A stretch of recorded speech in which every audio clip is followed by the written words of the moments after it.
मुरली अमृत की धारा है धारा, जो देती दुखों से किनारा। मुरली अमृत की धारा है धारा, जो देती दुखों से किनारा। भूले जीवन में हो जाए शिव बाबा मुरली में समझाए। भूले जीवन में हो जाए शिव बाबा। ओम शांति। आज की तारीख है 26/8/2024 के बाबा के साकार महावाक्य। मीठे बच्चे, बड़ा बाबा तुम बड़े आदमियों को ज्यादा मेहनत नहीं देते, सिर्फ 2 अक्षर याद करो, अलफ और बै। बाबा ने प्रश्न पूछा, रूहानी बाप का मुख्य कर्तव्य कौन सा है जिसमें ही बाप को मजा आता है? बाबा ने उत्तर दिया, रूहानी बाप का मुख्य कर्तव्य है पतितों को पावन बनाना। बाप को पावन बनाने में ही बहुत मजा आता है। बाप आते ही हैं बच्चों की सदगति करने, सबको सतो प्रधान बनाने, क्योंकि अब घर जाना है। सिर्फ एक पाठ पक्का करो, हम देह नहीं आत्मा है। इसी पाठ से बाप की याद रहेगी और पावन बनेंगे। ओम शांति। रूहानी बाप बैठ रूहानी बच्चों को समझाते हैं। बाप को भी मजा आता है तुम बच्चों को पवित्र बनाने में, इसलिए कहते हैं पतित पावन बाप को याद करो। सर्व का सदगति दाता वह एक ही बाप है और कोई है नहीं। यह भी तुम अभी समझते हो कि अब घर जाना है। जरूर पुरुषार्थ ज्यादा करने के लिए बाप कहते हैं याद की यात्रा जरूरी है, यानी चलते फिरते हर कर्म करते बाप की याद बुद्धि में चलती रहे। बाबा ये चाहते हैं याद से ही पावन बनेंगे, इस याद से ही पावन बनेंगे। फिर है पढ़ाई, पहले अलफ बाप को याद करो, पीछे ये बादशाही जिसके लिए तुमको डायरेक्शन देते हैं। तुम जानते हो 84 जन्म कैसे लेते हैं, सतो प्रधान से तमो प्रधान बनते हैं। सीढ़ी नीचे उतरना होता है, अब फिर सतो प्रधान बनना है। सतयुग है पावन दुनिया, वहाँ एक भी पतित नहीं। सतयुग में ये बातें होती नहीं, मूल बात है पावन बनने की। अभी तो पवित्र बनो, तभी नई दुनिया में आएंगे और राज्य करने के लायक बनेंगे। सबको पावन बनना ही है, वहाँ पतित होते ही नहीं। जो अभी सतो प्रधान बनने का पुरुषार्थ करते हैं वही पावन दुनिया के मालिक बनेंगे। मूल बात ही एक है, बाप को याद करने से सतो प्रधान बनना है। बाप कोई ज्यादा मेहनत नहीं देते हैं, सिर्फ कहते हैं अपने को आत्मा समझो। बार बार कहते हैं पहले ये पाठ पक्का करो, हम देह नहीं हम आत्मा है बस। बड़े आदमी जास्ती नहीं पढ़ते हैं, 2 अक्षर में ही सुना देते हैं। बड़े आदमी को तकलीफ नहीं दी जाती है। तुम जानते हो सतो प्रधान से तमो प्रधान बनने में कितने जन्म लगे हैं? 63 जन्म नहीं कहेंगे, 84 जन्म लगे हैं। यह तो निश्चय है ना, हम सतो प्रधान थे, स्वर्गवासी अर्थात सुखधाम के मालिक थे। सुखधाम था जिसको ही आदि सनातन देवी देवता धर्म कहा जाता है। थे वह भी मनुष्य, सिर्फ देवी गुण वाले थे। इस समय हैं असुरी गुण वाले मनुष्य। यह तो शास्त्रों में लिख दिया है कि असुरों और देवताओं की युद्ध लगी, तब देवताओं का राज्य स्थापन हुआ। यह तो बाप समझाते हैं, तुम पहले असुर थे, बाप ने आकर ब्राह्मण बनाए, ब्राह्मण से देवता बनाने की युक्ति बताई है। बाकी असुरों और देवताओं की लड़ाई की तो बात ही नहीं। देवताओं के लिए कहा जाता है अहिंसा परमो धर्म। देवता कभी लड़ाई थोड़ी करते, हिंसा की बात हो ना सके। सतयुग में देवी राज्य में लड़ाई कहाँ से आई? सतयुग के देवता यहाँ आकर असुरों से लड़ेंगे, या असुर वहां देवताओं के पास जाकर लड़ेंगे, हो नहीं सकता। यह है पुरानी दुनिया, वह है नई दुनिया, फिर लड़ाई कैसे हो सकती। भक्ति मार्ग में तो मनुष्य जो सुनते हैं वह सत्य सत्य करते रहते हैं, कोई की बुद्धि नहीं चलती है, बिल्कुल ही पत्थर बुद्धि हैं। कलयुग में पत्थर बुद्धि, सतयुग में पारस बुद्धि होते हैं। राज्य ही है पारसनाथ का, यहाँ तो राज्य है नहीं। द्वापर के राजाए भी अपवित्र थे, रतन जड़ित ताज था, लाइट का नहीं अर्थात पवित्रता नहीं थी, वहाँ सब पवित्र थे। इसका मतलब यह नहीं कि लाइट कोई ऐसे ऊपर खड़ी रहती है, नहीं, चित्र में पवित्रता की निशानी लाइट दिखाई है। इस समय तुम भी पवित्र बनते हो, तुम्हारी लाइट कहाँ है यह तुम जानते हो। बाप से योग रख पवित्र बनते हैं, वहाँ विकार का नाम नहीं। विकारी रावण राज्य ही खत्म हो जाता है। यहाँ रावण दिखाते हैं ये सिद्ध करने के लिए कि अभी रावण राज्य है। रावण को हर वर्ष जलाते हैं परंतु जलता नहीं है। तुम उन पर विजय पाते हो, फिर यह रावण होगा ही नहीं, यानी सतयुग में रावण होगा ही नहीं। तुम हो अहिंसक, तुम्हारी विजय योग बल से होती है। याद की यात्रा से तुम्हारे जन्म जन्मांतर के सब विकर्म विनाश होने हैं। जन्म जन्मांतर अर्थात कब से, विकर्म कब शुरू होते हैं। पहले पहले तो तुम आदि सनातन देवी देवता धर्म वाले ही आए हो। सूर्यवंशी फिर चंद्रवंशी में दो कला कम हो जाती है, फिर आहिस्ते आहिस्ते कला कम होती जाती है। अब मूल बात है बाप को याद कर सतो प्रधान बनना है। जो कल पहले सतो प्रधान बने थे वही बनेंगे, आते रहेंगे। नंबरवार तो होते हैं, फिर ड्रामा अनुसार जब आएंगे तो भी नंबरवार ऐसे ही आएंगे, आकर जन्म लेंगे। ड्रामा कितना विचित्र बना हुआ है, इसको जानने के लिए भी समझ चाहिए। जैसे तुम नीचे उतरे हो, अब फिर चढ़ना है, नंबरवार ही पास होंगे, फिर नंबरवार नीचे आएंगे। तुम्हारी एम ऑब्जेक्ट है सतो प्रधान बनने की। सब तो फुल पास नहीं होते हैं, 100 मार्क्स से फिर कम कम होते जाते हैं, इसलिए बहुत पुरुषार्थ करना है। इस पुरुषार्थ में ही फेल होते हैं। सर्विस करना तो सहज है, म्यूजियम में तुम किस रीति समझाते हो उससे हर एक की पढ़ाई का मालूम पड़ जाता है। हेड टीचर देखेगा कि ये ठीक नहीं समझाते हैं तो खुद जाकर समझाएंगे, आकर मदद करेंगे। एक दो गार्ड रखे जाते हैं जो देखते हैं ये ठीक समझाते हैं। कोई कुछ पूछता है तो मूंझ तो नहीं जाते, यह भी समझते हैं सेंटर की सर्विस से प्रदर्शनी की सर्विस अच्छी होती है, प्रदर्शनी से म्यूजियम में अच्छी होती है। म्यूजियम में शो करते हैं अच्छी तरह से, फिर जो देखकर जाते हैं औरों को सुनाते रहेंगे, यह तो पिछाड़ी तक चलता रहेगा।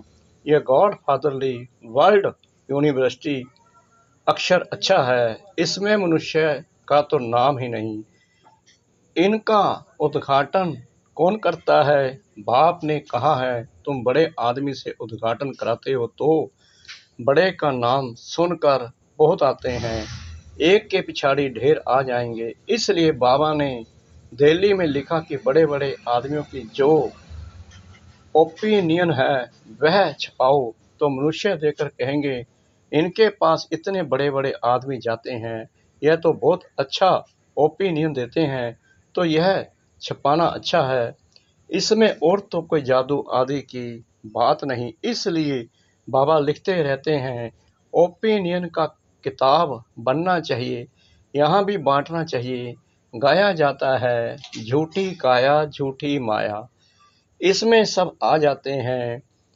बहुत हैं जो कहते हैं यह रावण राज्य है, राक्षस राज्य है। पहले तो जिनका राज्य है उनको ख्याल आना चाहिए, कहते हैं हम पतितों को पावन बनाओ, तो पतितपने में सब कुछ आ गया। सब कहते हैं हे पतित पावन, तो जरूर पतित ठहरे ना। तुमने ये चित्र भी राइट बनाया है कि पतित पावन परम पिता परमात्मा है, या सब नदी नाले। अमृतसर में भी तालाब है, पानी सारा मैला हो जाता है, उसको भी लोग अमृत का तालाब समझते हैं। बड़े बड़े राजे लोग अमृत समझ तालाब साफ करते हैं, इसलिए नाम ही रखा है अमृतसर। अब अमृत तो गंगा जी को भी कहते हैं। पानी इतना गंदा हो जाता है, बात मत पूछो। बाबा का इन नदियों आदि में स्नान किया हुआ है, बहुत गंदा पानी होता है। फिर मिट्टी उठाकर लगाते हैं। बाबा अनुभवी है ना, शरीर भी पुराना अनुभवी दिया है। इन जैसा अनुभवी कोई होगा नहीं। बड़े बड़े वॉइस राय किंग्स आदि से भी मुलाकात करने का अनुभव था। जवार बाजरी भी बेचते थे, बस 4-6 आना कमाया तो खुश हो जाते थे बचपन में। अब तो देखो कहाँ चले गए। गावड़े का छोरा फिर क्या बनते हैं। बाप भी कहते हैं मैं साधारण तन में आता हूँ, यह अपने जन्मों को नहीं जानते हैं, कैसे 84 जन्म ले पिछाड़ी में छोरा बना। ये बाप बैठ समझाते हैं। चरित्र न श्री कृष्ण के हैं न कंस के हैं। मटकी फोड़ना आदि ये सब तो श्री कृष्ण के चरित्र हो नहीं सकते। बाप देखो कितना सिंपल बताते हैं। मीठे मीठे बच्चों, उठते बैठते तुम सिर्फ माँ में कमी याद करो। मैं ऊंच से ऊंच सभी आत्माओं का बाप हूँ। तुम जानते हो हम सब ब्रदर्स हैं, वह बाप है। हम सभी ब्रदर्स एक बाप को याद करते हैं, वह तो है भगवान। हे ईश्वर कहते हैं, परंतु जानते कुछ भी नहीं। बाप ने अभी परिचय दिया है ड्रामा के प्लान अनुसार। इनको गीता का युग कहा जाता है, क्योंकि बाप आकर ज्ञान सुनाते हैं जिससे ऊंच बनते हो। आत्मा भी शरीर धारण कर फिर उवाच करती है। बाप को भी दिव्य अलौकिक कर्तव्य करना है तो शरीर का आधार लेते हैं। आधा कल्प मनुष्य दुखी होते हैं तो फिर बुलाते हैं। बाप कल्प में एक ही बार आते हैं, तुम तो बार बार पाठ बजाते हो। आदि सनातन है देवी देवता धर्म, वह फाउंडेशन है नहीं। उन्हों के बाकी सिर्फ चित्र रह गए हैं। तो बाप भी कहते हैं तुमको यह लक्ष्मी नारायण बनना है। एम ऑब्जेक्ट तो सामने खड़ा है, यह है आदि सनातन देवी देवता धर्म। बाकी हिंदू धर्म तो कोई धर्म है नहीं। हिंदू तो हिंदुस्तान का नाम है। जैसे सन्यासी ब्रह्म अर्थात रहने के स्थान को भगवान कह देते हैं, वैसे यह फिर रहने के स्थान को अपना धर्म कह देते हैं। आदि सनातन कोई हिंदू धर्म थोड़ी था। हिंदू तो देवताओं के आगे जाकर उनको नमन करते हैं, महिमा गाते हैं। जो देवता थे वही हिंदू बन गए। धर्म भ्रष्ट कर्म भ्रष्ट हो गए हैं और सभी धर्म कायम है। यह देवता धर्म ही परायलोक है। आपे ही पूज्य थे फिर पुजारी बन देवताओं की पूजा करते हैं। कितना समझाना पड़ता है। श्री कृष्ण के लिए भी कितना समझाते हैं। वह स्वर्ग का पहला प्रिंस है तो 84 जन्म भी उनसे ही शुरू होंगे। बाप कहते हैं बहुत जन्मों के अंत के भी अंत में मैं प्रवेश करता हूँ, तो उसका जरूर हिसाब तो बताएंगे ना। ये लक्ष्मी नारायण ही नंबर 1 में आए थे, तो जो पहले है वहीं फिर लास्ट में जाएंगे। सिर्फ एक श्री कृष्ण तो नहीं था ना, और भी तो विष्णु वंशावली थे। इन बातों को तुम अच्छी रीति जानते हो। यह फिर भूल नहीं जाना। बाबा कहते हैं ये फिर भूल नहीं जाना। अभी म्यूजियम तो खुलते रहते हैं, बहुत खुल जाएंगे, बहुत लोग आएंगे। जैसे मंदिर में जाकर माथा टेकते हैं, तुम्हारे पास भी देखते हैं लक्ष्मी नारायण के चित्र हैं, तो भक्त लोग उनके आगे पैसे रख देते हैं। तुम कहते हो यहाँ तो समझने की बात है, पैसे रखने की बात नहीं। अभी तुम शिव के मंदिर में जाओ तो पैसे रखेंगे क्या? तुम जाएंगे समझाने कि एम से, क्योंकि तुम इन सब की बायोग्राफी को जानते हो। मंदिर तो बहुत है, मुख्य है शिव का मंदिर, वहाँ औरों की मूर्तियाँ क्यों रखते हैं? सबके आगे पैसे रखते जाएंगे तो आमदनी होगी, तो वह शिव का मंदिर कहेंगे, वह शिव परिवार का मंदिर कहेंगे।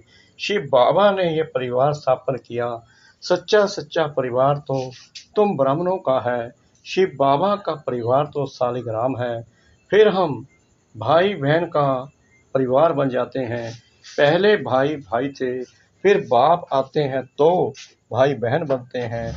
फिर तुम सतयुग में आते हो तो वहाँ परिवार और बड़ा होता है, वहाँ भी शादी होती है तो परिवार और वृद्धि को पाता है। घर अर्थात शांति धाम में रहते हैं तो हम भाई हैं, एक बाप है। फिर यहाँ प्रजापिता ब्रह्मा की संतान भाई बहन है और कोई नाता नहीं है। फिर रावण राज्य में बहुत वृद्धि होती जाती है, बाप सब राज समझाते रहते हैं, फिर भी कहते हैं मीठे मीठे बच्चों बाप को याद करो तो जन्म जन्मांतर के पापों का बोझा उतर जाएगा। पढ़ाई से पाप नहीं कटेंगे, बाप की याद ही मुख्य है। अच्छा, मीठे मीठे सिकला दे बच्चों प्रति माता पिता बाप दादा का याद प्यार और गुड मॉर्निंग। रूहानी बाप की रूहानी बच्चों को नमस्ते। हम रूहानी बच्चों की रूहानी बाप दादा को श्रद्धा भरी प्रेम भरी नमस्ते। शुक्रिया बाबा, शुक्रिया बाबा, शुक्रिया बाबा इस मीठी मीठी मीठी मुरली के लिए। धारणा के लिए मुख्य सार नंबर 1, फुल मार्क्स से पास होने के लिए अपनी बुद्धि को सतो प्रधान पारस बनाना है। मोटी बुद्धि से महीन बुद्धि बन ड्रामा के विचित्र राज को समझना है। नंबर 2, अभी बाप समान दिव्य और अलौकिक कर्म करने हैं। डबल अहिंसक बन योग बल से अपने विक्रम विनाश करने हैं। वरदान सतगुरु परमपिता परमात्मा जी का कर्म और योग के बैलेंस द्वारा ब्लेसिंग का अनुभव करने वाले कर्म योगी भव। कर्म योगी अर्थात हर कर्म योग युक्त हो। कर्म योगी आत्मा सदा ही कर्म और योग का साथ अर्थात बैलेंस रखने वाली होगी। कर्म और योग का बैलेंस होने से हर कर्म में बाप द्वारा तो ब्लेसिंग मिलती ही है, लेकिन जिसके भी संबंध संपर्क में आते हैं उनसे भी दुआएं मिलती हैं। कोई अच्छा काम करता है तो दिल से उसके लिए दुआएं निकलती हैं कि बहुत अच्छा है, बहुत अच्छा मानना ही दुआएं हैं। स्लोगन सेकंड में संकल्पों को स्टॉप करने का अभ्यास ही कर्मातीत अवस्था के समीप लाएगा। सेकंड में संकल्पों को स्टॉप करने का अभ्यास ही कर्मातीत अवस्था के समीप लाएगा। ओम शांति।